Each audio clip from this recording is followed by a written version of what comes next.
Risk चुकते इधर तेजा ते लैके हाजिर साडा खास प्रोग्राम खबर जो मुद्दा बने, जिस विच हर वो खबर असीं तुहाडे तक लैके आउने जिस दा सिद्धे तौर ते सरोकार आवाम दे नाल हुंदा है ते साडी कोशिश हुंदी है कि जनता दी आवाज़ सरकार ते प्रशासन दे कन्नां तक पहुंचाई जा सके। शुरू करते हैं प्रोग्राम दा सिलसिला खबर जो मुद्दा बने।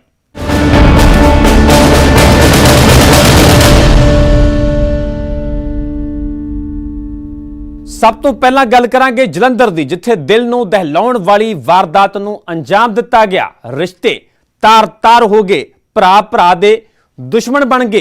प्रॉपर्टी नूं लैके दो सके भरावां दे वल्लों अजिहा खौफनाक कदम चुक्या गया जो रोंगटे खड़े करने वाला है। तस्वीरां अजिहियां जो परेशान करने वालियां ने, तस्वीरां अग दी लपटां दियां, तस्वीरां उस भांबड़ दियां जिसने एक भरा नूं ही मौत दे मूंह च धकेल दिता। वेखो ये रिपोर्ट।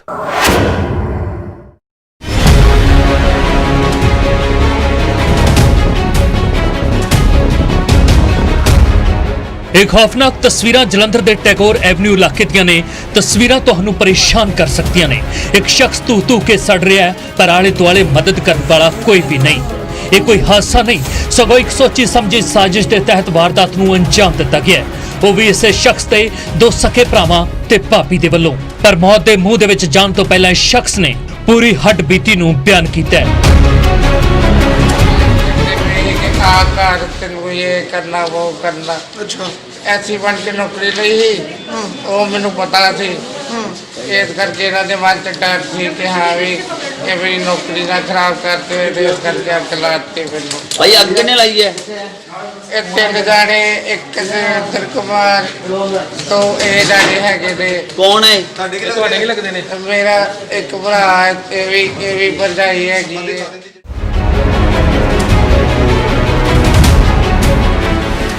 पुलिस ने पीड़ित के बयान कलमबद्ध कर लए ने अते मामले की जांच आरंभ कर दी है।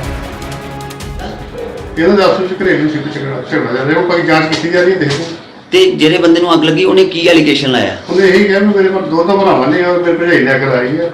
मेरे क्लास जेड़ा नास पता आया मैं गलत तरीके नाल नौकरी हासिल की जिस तरह पता लग गया सी। हुण की कार्रवाई की जा रही है? हुण अगली कानूनी कार्रवाई होनी लैंदी जा रही है, बाकी तफ्तीश है। मामला बेहद हैरान करने वाला है। अपने सके ही जान दे दुश्मन बन जाते ने। आपसी तकरार दे चलदे एक भरा ने अपने ही भरा नूं तेल पा के अग दे हवाले कर दिता अते उस नूं सदा दी नींद सुआ दिता। जलंधर तो सुरेंद्र कंबोज, न्यूज़ 18।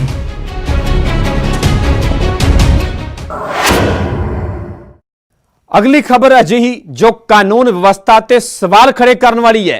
वड्डे वड्डे दावे करने वाली सरकार नूं शीशा विखाउण वाली है। हालात ये ने कि लोकां दी हिफाजत करने वाली पुलिस भी सुरक्षित नहीं है। पुलिस भी लुटेरियां दी शिकार हो रही है। खबर तरनताਰਨ तो है, जिथे लुटेरियां वालों थानेदार नूं ही अपना निशाना बनाया गया। रस्ते च लुट दी नीयत नाल घेर लिया गया ते जदों अग्गों थानेदार ने विरोध किया तां लुटेरियां ने गोलियां मार के थानेदार दा शरेआम कतल कर दिता।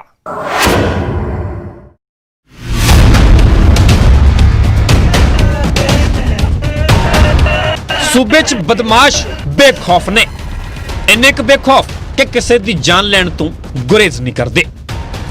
इस बार तरनताਰਨ दे विच लुटेरियां दी दहशत वेखण मिली है ते शिकार होया पंजाब पुलिस दा थानेदार।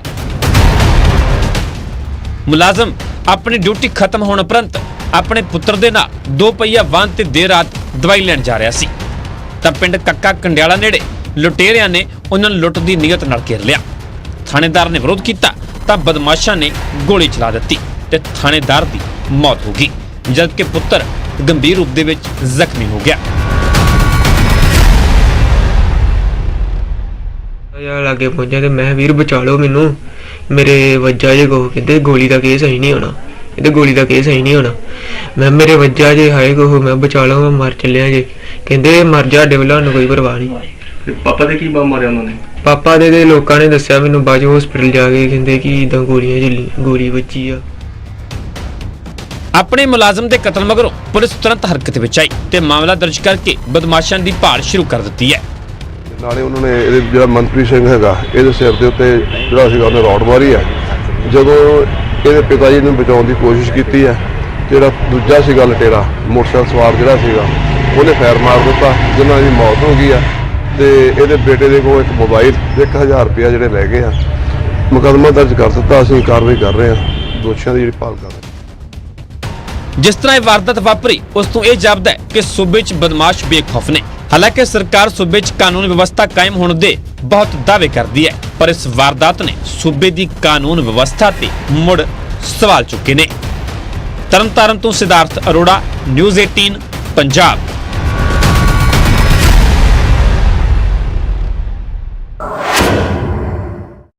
ਗੱਲ ਕਰਾਂਗੇ ਫਰੀਦਾਬਾਦ ਨਿੱਕੀਤਾ ਕਤਲकांड ਦੀ। ਕਾਤਲਾਂ ਦੇ ਖਿਲਾਫ ਪੂਰੇ ਸੂਬੇ 'ਚ ਆਵਾਜ਼ ਬੁਲੰਦ ਹੋ ਰਹੀ ਹੈ, ਕਾਫਲਾ ਹੋਰ ਵੀ ਵੱਧ ਰਿਹਾ ਹੈ ਤੇ ਇੱਕ ਹੀ ਆਵਾਜ਼ ਉੱਠ ਰਹੀ ਹੈ ਕਿ ਕਾਤਲਾਂ ਨੂੰ ਫਾਂਸੀ ਦੀ ਸਜ਼ਾ ਦਿੱਤੀ ਜਾਵੇ, ਪੀੜਤ ਪਰਿਵਾਰ ਨੂੰ ਇਨਸਾਫ ਦਿੱਤਾ ਜਾਵੇ। ਇਸੇ ਹੀ ਮੰਗ ਨੂੰ ਲੈ ਕੇ ਨੌਜਵਾਨਾਂ ਵੱਲੋਂ ਦਿੱਲੀ ਆਗਰਾ ਹਾਈਵੇ ਜਾਮ ਕਰ ਦਿੱਤਾ ਗਿਆ। ਮੰਗ ਸੀ ਕਿ ਕਾਤਲਾਂ ਨੂੰ ਫਾਂਸੀ ਤੇ ਲਟਕਾਇਆ ਜਾਵੇ।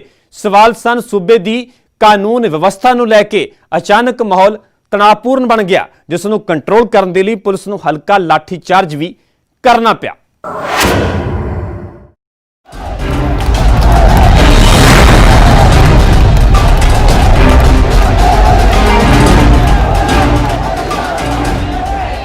हर पासे शोर, हर पासे हंगामा, हर पासे बस एक ही आवाज, निकिता नू इंसाफ दिओ, दरिंदियां नू फांसी दिओ।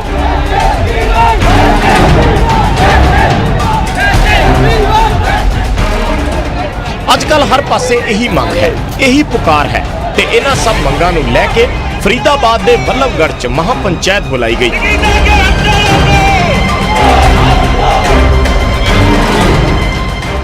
दशहरा मैदान जिस महापंचायत का आयोजन किया गया। महापंचायत चाहे लोगों ने पीड़ित परिवार के लिए आर्थिक मदद ते दोषियों को जल्द तो जल्द फांसी ते चढ़ाने की मांग की। अगर आपको बच्ची के दुख से दुख है तो आप आगे अंदर बैठिए। महापंचायत के विच ही कुछ लोगों ने बाहर निकल के फरीदाबाद वल्लभगढ़ हाईवे जाम कर दिता ते हौली हौली भीड़ उग्र हो गई।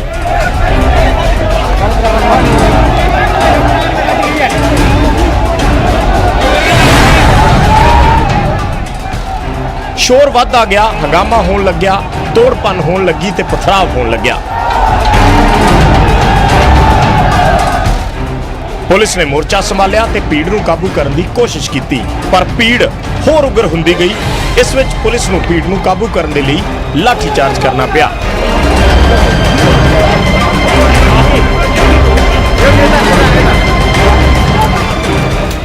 पुलिस की दलील है कि काफी देर तक भीड़ नूं काबू करने की कोशिश की गई, लोगों नूं समझाउण की कोशिश की गई, पर लोग नहीं मन्ने तो मजबूरन पुलिस नूं लाठीचार्ज का सहारा लेना पिया। शरारती बच्चे गली में से भी और कुछ पंचायत में से आकर के रोड की तरफ आ गए और रोड पे जाकर के उन्होंने हाईवे को ब्लॉक करने का प्रयास किया। समय रहते पुलिस व्यवस्था पहले लगी हुई थी और उनको वहां से खदेड़ दिया गया। गाड़ियों के पत्थर की कोई सूचना नहीं है। उन लोगों ने एक ट्रैक्टर ट्रॉली में पत्थर थे वहाँ पर, उन्होंने फेंके हैं पत्थर और उसको उनको वहाँ से खदेड़ दिया गया। कुछ लोगों को राउंड अप भी किया गया। पुलिस वालों को भी चोट लगी है? पुलिस वालों को भी चोट लगी? अभी तक पुलिस के वालों से मेरा इंटरेक्शन नहीं हुआ। सभी आपके सामने अभी हम लोग ड्यूटी पे काम कर ही रहे हैं चारों तरफ, तो अभी ऐसा कुछ पता लगता है तो आपसे शेयर किया। फिलहाल पुलिस ने हाईवे पूरी तरह खाली करा लिया। महापंचायत नूं लैके डीसीपी सुमेर सिंह ने कहा कि उन्हां नूं इस तरह की महापंचायत की प्रवानगी नहीं दी गई सी। असीं उन्हां नूं कहा सी कि किते भी लोग इकट्ठे नहीं होणगे। सारे शरारती लोगों की पहचान की जा रही है। इन्हां लोगों ने ही सड़क जाम करके माहौल खराब करने की कोशिश की ते इन्हां सब के खिलाफ कानूनी कार्रवाई की प्रक्रिया शुरू कर दी गई है।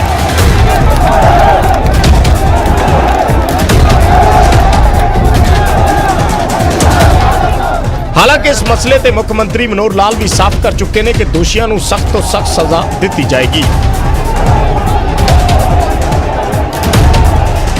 बहुत ही एक ऐसी घटना हुई है जिसकी जितनी निंदा की जाए उतनी कम है, क्योंकि ये विषय लव जिहाद के साथ जोड़ करके देखा जा रहा है। लव जिहाद वाला विषय भी इसके ऊपर बाकायदा विचार चल रहा है और केंद्रीय स्तर पर भी और प्रदेश स्तर पर भी हम इसको बहुत गंभीरता से ले रहे हैं।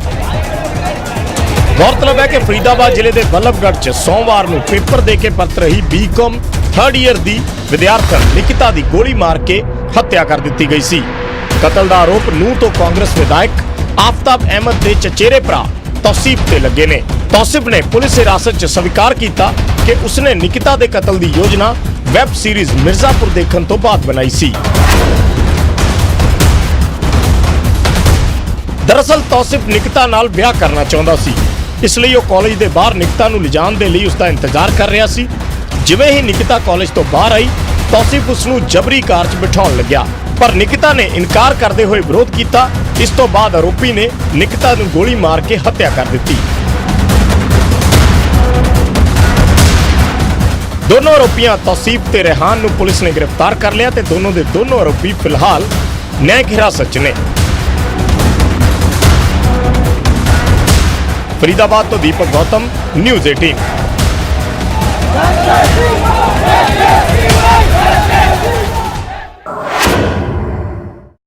लगता है कोरोना ने डॉक्टरां नूं पत्थर दिल कर दिता है, अंदर दी इंसानियत नूं मार दिता है, मरीज ते डॉक्टर दे रिश्ते नूं खत्म कर दिता है। खबर है अमृतसर तो, जो डॉक्टर नूं कटहरे विच खड़ा करन वाली है। एक महिला नूं हस्पताल दे विच भर्ती करवाया गया। डिलीवरी तो बाद महिला दी कोरोना रिपोर्ट पॉजिटिव आ गई ते रिपोर्ट ने नाल ही डॉक्टर दी इंसानियत भी मार दिती। महिला नूं किसी दूजे हस्पताल दे विच जाण दे लई कह दिता गया ते महिला एक दिन दा बच्चा लैके रात नूं सड़कां ते घुम्मण दे लई मजबूर हो गई ते हुण पीड़ित परिवार इंसाफ दी गुहार लगा रहा है। इन्होंने सानू धक्के मार के तो कड्ढिया ते कहंदे जाओ, ऐसा असीं तुहानूं रख नहीं सकदे इत्थे। डॉक्टर किसी मसीहे तो घट नहीं, धरती ते इन्हां नूं रब दा दर्जा दिता जांदा है, क्योंकि डॉक्टर मरीजां दी जान बचा के नवीं जिंदगी दिंदे ने। पर अमृतसर च इस तो उल्ट मामला देखने को मिला। इंसानियत शर्मसार कर देने वाली घटना सामने आई कि कोई डॉक्टर अजिहा भी हुंदा है। दरअसल सिविल अस्पताल च एक महिला की डिलीवरी हुई। डिलीवरी तो बाद एक पासे महिला की कोरोना रिपोर्ट पॉजिटिव आई तो दूजे पासे अस्पताल का भयानक चेहरा भी सामने आ गया। इल्जाम ने कि अस्पताल ने महिला का इलाज तो की करना सी, बल्कि उसनूं एक दिन के बच्चे नाल रात नूं ही दूजे अस्पताल जाण लई कह दिता। जी भाई असीं ते सिविल हस्पताल आए हुए हैं, सवेरे अज डिलीवरी हुई है साडे मेरे बच्चे दी ते आ देखो हुण पहलां सानूं इत्थे लटाया होया सीगा थल्ले इन्हां ने ते हुण वीडियो बनाउण लगे ते इन्हां ने ना उठा के इहनूं अंदर भेज दित्ता गया है। कहंदे अंदर जाके लम्मे पाओ, तुसीं कोई गल नहीं है। आ देखो हुण कल्ले जा रहे आ मेरी मम्मी गई है। एक दिन का बच्चा लैके परिवार अस्पताल तो निकल पिया, रात नूं सड़कां ते घुमदा रहा ते वीडियो बना के अपनी हड्ड बीती दसी। परिवार ने SMO नूं शिकायत दे के इंसाफ की गुहार लाई है। झूठी रिपोर्ट दे के असीं इस वक्त रोड ते खड़े हैं ते आ देखो जी इन्हां दी हालत। इन्हां दी अज सवेरे डिलीवरी हुई है, छोटा ऑपरेशन होया है ते इन्हां ने सानूं जबानी झूठी रिपोर्ट दे के हस्पताल तो कढ़ता। कहंदे तुसीं गुरु नानक हॉस्पिटल चले जाओ, उत्थे तुहाडा इलाज होना है। सेहत विभाग वालों मरीजों को सहूलतां देने दे वड्डे वड्डे दावे किए जाते हैं, पर असलीयत कोहां दूर है। जे महिला की कोरोना रिपोर्ट पॉजिटिव भी सी तो हस्पताल दाखिल किया जाता, ना कि रात नूं ही अस्पताल तो जाण लई किया जाता। ते जे दूजे अस्पताल भेजना ही सी तो एंबूलेंस का इंतजाम क्यों नहीं किया गया। अमृतसर तो अमित शर्मा, न्यूज़ 18 पंजाब। जिथे पहला खेती कानूनां का मुद्दा गरमाया होया, इस दे विचाले एक होर मुद्दे ने दस्तक दे दी है। दरअसल केंद्रीय वित्त मंत्रालय वालों व्याज ते व्याज माफी स्कीम का ऐलान किया गया, पर देश के अन्नदाता कहण वाले किसान इस स्कीम का हिस्सा नहीं ने। फसली कर्जे, ट्रैक्टर ते होर खेती संदां नूं इस स्कीम तो बाहर रखा गया। जिथे इस मुद्दे ते सियासत गरमा गई है, उत्थे किसान भी भड़क उठे ने ते इत्थों तक कह दिता है कि केंद्र वालों किसानां दे नाल मतरेई मां वाला सलूक किया जा रहा है।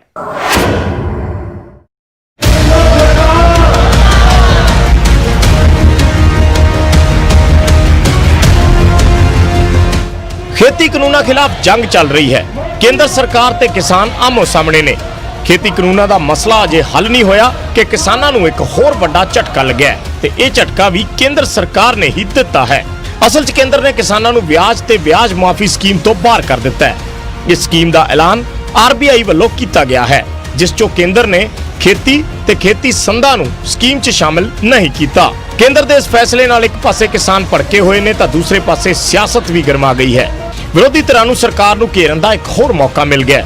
ਅਕਾਲੀ ਦਲ ਕੇਂਦਰ ਸਰਕਾਰ ਤੇ ਸ਼ਬਦੀ ਵਾਰ ਕਰ ਰਿਹਾ ਤੇ ਇਸ ਫੈਸਲੇ ਨੂੰ ਮੰਦਭਾਗਾ ਕਰਾਰ ਦਿੱਤਾ ਹੈ। ਤੇ ਜਿਸ ਤਰ੍ਹਾਂ ਇਹ ਬੜਾ ਦੁਖਦਾਈ ਤੇ ਹੈਰਾਨੀਜਨਕ ਫੈਸਲਾ ਆ ਕਿ ਇਕੱਲੇ ਕਿਸਾਨ ਨੂੰ ਇਹਦੇ ਤੋਂ ਬਾਹਰ ਰੱਖਿਆ ਗਿਆ ਸਕੀਮ ਤੋਂ, ਤੇ ਪਰਾਲੀ ਨੂੰ ਅੱਗ ਲਾਊਗਾ ਤੇ 1 ਕਰੋੜ ਰੁਪਏ ਦਾ ਨੂੰ ਜੁਰਮਾਨਾ ਕੀਤਾ ਜਾਊਗਾ ਤੇ 5 ਸਾਲ ਦੀ ਸਜ਼ਾ ਹੋ ਸਕਦੀ ਹੈ।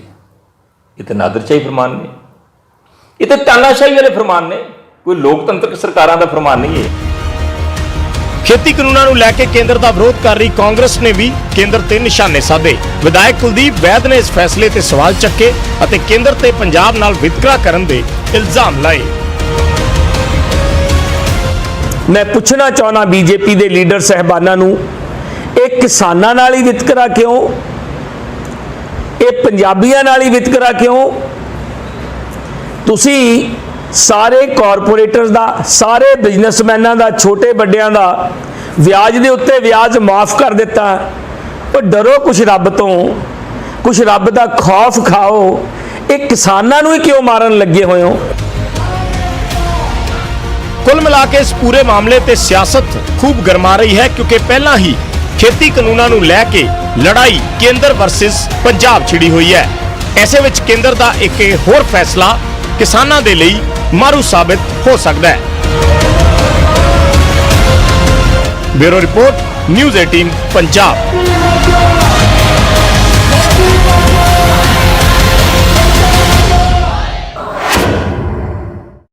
ਹੁਣ ਗੱਲ ਕਰਾਂਗੇ ਸੂਬੇ ਦੀ ਜਨਤਾ ਨਾਲ ਜੁੜੀ ਅਹਿਮ ਜਾਣਕਾਰੀ ਦੀ। ਬੇਸ਼ੱਕ ਕਰੋਨਾ ਦੀ ਰਫ਼ਤਾਰ ਤੇ ਬ੍ਰੇਕ ਲੱਗ ਰਹੀ ਹੈ, ਬਾਜ਼ਾਰਾਂ ਦੇ ਵਿੱਚ ਰੌਣਕ ਪਰਤ ਰਹੀ ਹੈ, ਪਰ ਸਰਕਾਰ ਸਕੂਲਾਂ ਦੇ ਮਾਮਲੇ 'ਚ ਕੋਈ ਵੀ ਰਿਸਕ ਲੈਣ ਦੇ ਮੂਡ ਦੇ ਵਿੱਚ ਨਹੀਂ ਹੈ। ਸਿੱਖਿਆ ਮੰਤਰੀ ਵਿਜੇਂਦਰ ਸਿੰਗਲਾ ਨੇ ਸਾਫ਼ ਕਰ ਦਿੱਤਾ ਹੈ ਕਿ ਫਿਲਹਾਲ 1 ਤੋਂ 8ਵੀਂ ਜਮਾਤ ਤੱਕ ਦੇ ਸਕੂਲ ਨਹੀਂ ਖੋਲ੍ਹੇ ਜਾਣਗੇ। ਹਾਲਾਂਕਿ ਸਰਕਾਰ ਨੇ 50% ਸਮਰੱਥਾ ਦੇ ਨਾਲ ਸਿਨੇਮਾ ਹਾਲ ਖੋਲ੍ਹਣ ਦੀ ਇਜਾਜ਼ਤ ਦੇ ਦਿੱਤੀ ਹੈ।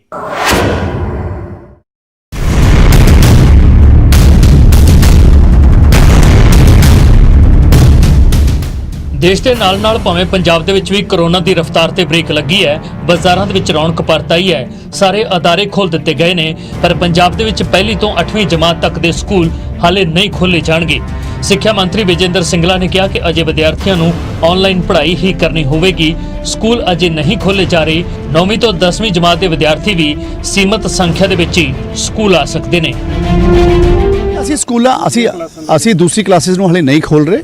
ਅਸੀਂ ਸਿਰਫ ਹਲੇ 9ਵੀਂ ਤੋਂ 12ਵੀਂ ਤੱਕ ਖੋਲ੍ਹਿਆ ਤੇ ਉਹਦੇ ਵਿੱਚ ਵੀ ਬਹੁਤ ਘੱਟ ਬੱਚੇ ਆਪਣਾ ਸਹਿਯੋਗ ਕਰ ਰਹੇ ਹਨ, ਬਿਕੋਜ਼ ਅਸੀਂ ਉਹਦੇ 'ਚ ਰਿਟਨ ਕੰਸੈਂਟ ਆਫ ਪੇਰੈਂਟਸ ਰੱਖਿਆ ਤੇ ਨਾਲ ਦੀ ਨਾਲ ਆਨਲਾਈਨ ਕਲਾਸਿਸ ਵੀ ਚੱਲ ਰਹੀਆਂ। ਹਾਲਾਂਕਿ ਇਸ ਵਿਚਾਲੇ ਪੰਜਾਬ ਸਰਕਾਰ ਨੇ ਸਿਨੇਮਾ ਹਾਲ ਖੋਲ੍ਹਣ ਦੀ ਇਜਾਜ਼ਤ ਦੇ ਦਿੱਤੀ ਹੈ। 50% ਸਮਰੱਥਾ ਦੇ ਨਾਲ ਸਿਨੇਮਾ ਹਾਲ ਖੋਲ੍ਹੇ ਜਾ ਸਕਦੇ ਨੇ, ਪਰ ਐਤਵਾਰ ਤੱਕ ਕਈ ਜ਼ਿਲ੍ਹਿਆਂ ਦੇ ਡੀਸੀ ਨੇ ਸਿਨੇਮਾ ਹਾਲ ਖੋਲ੍ਹਣ ਦੇ ਹੁਕਮ ਜਾਰੀ ਨਹੀਂ ਕੀਤੇ। ਕੁਝ ਥਾਵਾਂ ਤੇ ਸਿਨੇਮਾ ਹਾਲ ਖੁੱਲ ਚੁੱਕੇ ਨੇ। ਪੰਜਾਬ ਸਰਕਾਰ ਨੇ ਹੁਕਮ ਜਾਰੀ ਕਰ ਦਿੱਤੇ ਨੇ ਕਿ ਅੱਜ ਤੋਂ ਪੂਰੇ ਪੰਜਾਬ ਦੇ ਵਿੱਚ ਸਿਨੇਮਾ ਹਾਲ ਖੁੱਲਣਗੇ, ਪਰ ਖਾਸ ਤਰ੍ਹਾਂ ਦੀਆਂ ਹਦਾਇਤਾਂ ਸਰਕਾਰ ਨੇ ਦਿੱਤੀਆਂ ਗਈਆਂ ਨੇ। ਕੱਲ ਬਠਿੰਡਾ ਦੀ ਕਰਦੇ ਹਾਂ ਤਾਂ ਬਠਿੰਡਾ ਦੇ ਵਿੱਚ ਅੱਜ ਦੇ ਦਿਨ ਵੀ ਸਿਨੇਮਾ ਹਾਲ ਨਹੀਂ ਖੁੱਲਣਗੇ, ਕਿਉਂਕਿ ਜ਼ਿਲ੍ਹੇ ਦੇ ਡਿਪਟੀ ਕਮਿਸ਼ਨਰ ਨੇ ਹਜੇ ਤੱਕ ਕੋਈ ਵੀ ਲਿਖਤੀ ਆਦੇਸ਼ ਨਹੀਂ ਦਿੱਤੇ ਹੈ। ਲਿਖਤੀ ਆਦੇਸ਼ ਤੋਂ ਬਾਅਦ ਹੀ ਆਖਿਰਕਾਰ ਸਿਨੇਮਾ ਹਾਲ ਖੁੱਲਣਗੇ। ਪਹਿਲਾਂ ਕੇਂਦਰ ਸਰਕਾਰ ਨੇ ਮਨਜ਼ੂਰੀ ਦਿੱਤੀ ਸੀ ਕਿ ਸਿਨੇਮਾ ਹਾਲ ਖੋਲ੍ਹ ਦਿੱਤੇ ਜਾਣ, ਉਸ ਤੋਂ ਕੁਝ ਦਿਨਾਂ ਦੇ ਬਾਅਦ ਪੰਜਾਬ ਸਰਕਾਰ ਮਨਜ਼ੂਰੀ ਨਹੀਂ ਦਿੱਤੀ ਤੇ ਹੁਣ ਡੀਸੀ ਨੇ ਜਿਹੜੇ ਬਠਿੰਡਾ ਦੇ ਉਹ ਮਨਜ਼ੂਰੀ ਦੇਣਗੇ ਕਿ ਆਖਿਰਕਾਰ ਸਿਨੇਮਾ ਹਾਲ ਖੋਲ੍ਹੇ ਜਾਣ।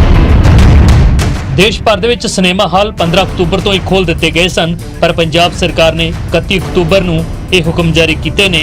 ਸਿਨੇਮਾ ਹਾਲ ਖੁੱਲ੍ਹ ਗਏ ਨੇ, ਪਰ 8ਵੀਂ ਤੱਕ ਦੇ ਸਕੂਲ ਖੁੱਲ੍ਹਣ ਦੀ ਉਮੀਦ ਹਜੇ ਘੱਟ ਹੈ। ਵਿਦਿਆਰਥੀਆਂ ਨੂੰ ਹਾਲੇ ਹੋਰ ਇੰਤਜ਼ਾਰ ਕਰਨਾ ਹੋਵੇਗਾ। Bureau report, news 18।